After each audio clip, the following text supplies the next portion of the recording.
Assalamualaikum warahmatullahi wabarakatuh. Salam bahagia, salam sejahtera, salam Putri Cempa, cerdas, cantik, mandiri, proaktif, dan agamis.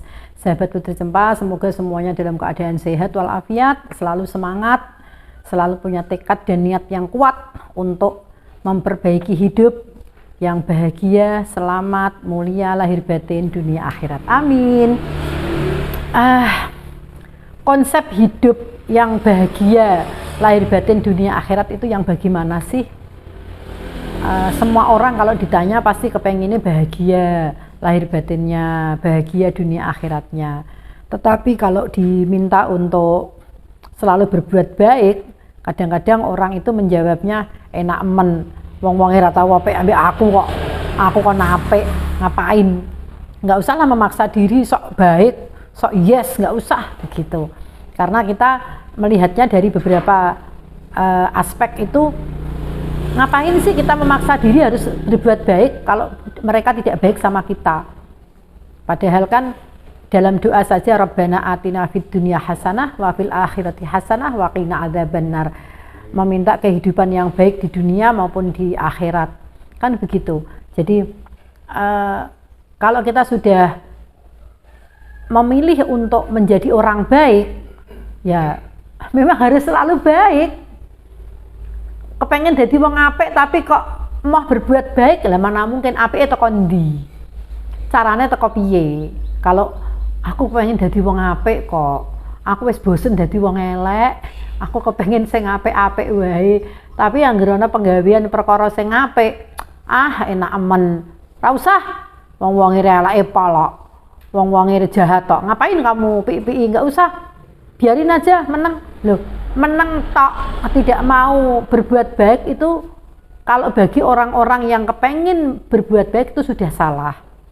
Kalau kepengen baik, ya dalam kondisi apapun kita harus selalu baik. Contoh misalnya ini di internal keluarga saja dengan saudara sekandung itu loh, kadang-kadang ada yang minta ampun jahatnya, usil, pokoknya selalu ngangel ke wong, selalu bikin kita itu ilfil, kan begitu. Tapi karena kita yakin bahwa mosok sih wong dulurku kok tak tegelno, ya sudah kita tolong, kita bantu karena kita ingin selalu baik. Meskipun itu menjengkelkan, kemudian membuat kita ilfil, ya tetap baik, wong itu saudara kok, kan begitu. Terus kemudian tetangga, Masya Allah, kadang-kadang duit tangga itu serarti aturan lah. Kadang-kadang wis diapiki kok ngasih kaya apa, malah ono wae masalah yang ditimbulkan dari keisengan tetangga kita. Tetapi karena kita diperintah untuk berbuat baik kepada tetangga, ya tetap baik karena itu tetangga.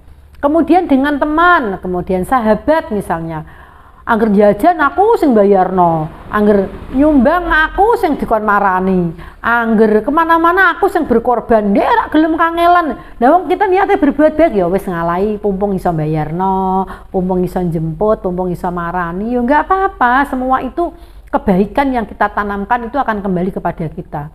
Itu biasa. Berbuat baik kepada saudara, kepada tetangga, kepada teman, sahabat, itu biasa.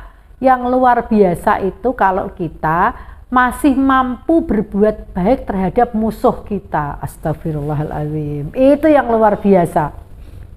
Wes jelas-jelas memusuhi, wes jelas-jelas selalu bikin kita ini rugi, sudah jelas-jelas kita sering ditipu, sudah jelas-jelas kita sering dibohongin. Itu kan jelas musuh nyata loh, bukan musuh dalam selimut loh. Nyata-nyata memusuhi kita, nyata-nyata merugikan kita. Kok kita masih harus berbuat baik? Karena apa? Karena dalam kebaikan kita itu ada teladan, ada pendidikan, ada edukasi, ada kelapangan hati. Wis rak popo, walaupun dia gaene ngrugikno aku, gaene musuhi aku, gaene nyebelno atiku, mumpung ini aku iso nulung tak tulungi. Itulah akhlak Rasulullah sebetulnya. Banyak sekali orang diuji dengan hal seperti itu. Ketika banyak orang yang selalu merugikan dirinya, tetapi justru pada saat kepepet, pada saat dia butuh pertolongan, mereka datang kepada kita minta tolong. Kalau kita tidak ingin berbuat baik pasti ngene lho, kok ora duwe isin. Bendina musayaku, bendina ngangelno uripku nek butuh lah malah moro, malah ngangelno aku njaluk tulung kono lho. Sing gaene nduk baloni, wong iku bendina ora tau baloni aku musaya aku kok butuh malah kok ora ndek isin ku piye? Itu mungkin kalau kita tidak berniat baik. Tapi kalau kita punya niat baik, begitu dia kena musibah minta tolong, kita akan alhamdulillah Kang, alhamdulillah yuk. Selama ini sampean ngono karo aku, tapi ternyata Gusti Allah kepengin ngrukunno awakmu karo awakku dengan cara seperti ini. Tulung yo yu, tulung Kang. Kok nek bar kena musibah ngene iki, kok iso tak tulungi, iso tak bantu, awake dhewe do rukun ya, ora usah do musuhan. Ini ku momen teko Gusti Allah supaya awake dhewe do iso rukun, iso apik, iso berteman neh, ora usah musuh-musuhan. Itu kalau kita ingin baik. Nah, tinggal bagaimana kita menyikapi semuanya, dari sudut pandang mana kita akan melihat proses kehidupan yang kita jalani. Jadi banyak orang yang memang selama ini menjadi musuh kita bisa meneladani sikap Pak Jokowi lah, bagaimana di Fir'aun-Fir'aunkan sama Cak Nun, tapi ketika Cak Nun sakit justru orang pertama pejabat yang menjenguk Cak Nun itu malah Pak Jokowi. Ini teladan kepemimpinan. Rasulullah ketika setiap saat ke masjid diwantemi wong, sampai didoni, sampai di sembarang, tapi ketika orang itu sakit justru Rasulullah datang dan menyuapi makanan kepada dia. Ini juga teladan yang bisa kita contoh, kita teladani. Ini banyak sekali ketika bagaimana Gus Dur saat itu berseteru dengan beberapa tokoh-tokoh radikal, tapi ternyata setelah Gus Dur menjelang meninggal itu malah disowani, dijalui maaf, meminta maaf kan begitu. Teman-teman, berbuat baik itu tidak berat, berbuat baik itu simple, berbuat baik itu ringan, dan berbuat baik itu style kita menjadi manusia yang baik. Artinya jangan anggap perbuatan baik itu membebani kita, tapi justru perbuatan baik itulah yang akan meringankan dan melancarkan semua urusan kita. Untuk itu mari kita berbuat baik dimanapun berada, bahkan terhadap musuh kita pun kita tetap berbuat baik. Karena kebaikan itu sejatinya kembali kepada diri kita sendiri, bukan kepada orang lain. Kalau selama ini misalnya kita dimusuhin orang masih kita tetap baik, kowe ku lho yo wis dimusuhi ngasih ngono kok ije apik terus nduk luru apa? Kebaikan untuk anak cucu kita. Ada orang yang selama hidupnya belum pernah merasakan kebahagiaan, tapi ternyata anak cucunya itu jadi orang yang terpandang semua karena mbah-mbahnya dulu itu tirakatnya, hasilnya untuk anak cucu kita.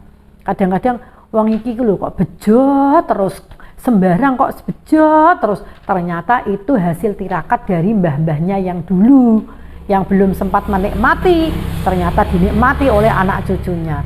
Teman-teman, perbuatan baik itu simple, asal kita hatinya baik. Jadi Gusti Allah itu ora ningali manusa teko rupane, ora ningali manusa, ora mirsani manusa teko penampilane, ora mirsani manusa teko gerak-geriknya, tapi Gusti Allah itu menilai dari hatinya. Karena hati yang baik muncullah perbuatan-perbuatan baik, sikap-sikap baik, ucapan-ucapan baik. Kita bisa melihat kok ana wong sing sumpah serapah segala macam wis pokoke kasar-kasar, ya minimal segedakan atine kaya ngono iku, walaupun nanti bisa berubah baik. Untuk itu kendalikanlah hati kita supaya apa yang muncul di permukaan adalah kebaikan. Berbuat baik meskipun dengan orang yang memusuhi kita. Kalau itu bisa kita lakukan, top is the best, mantap jadi orang.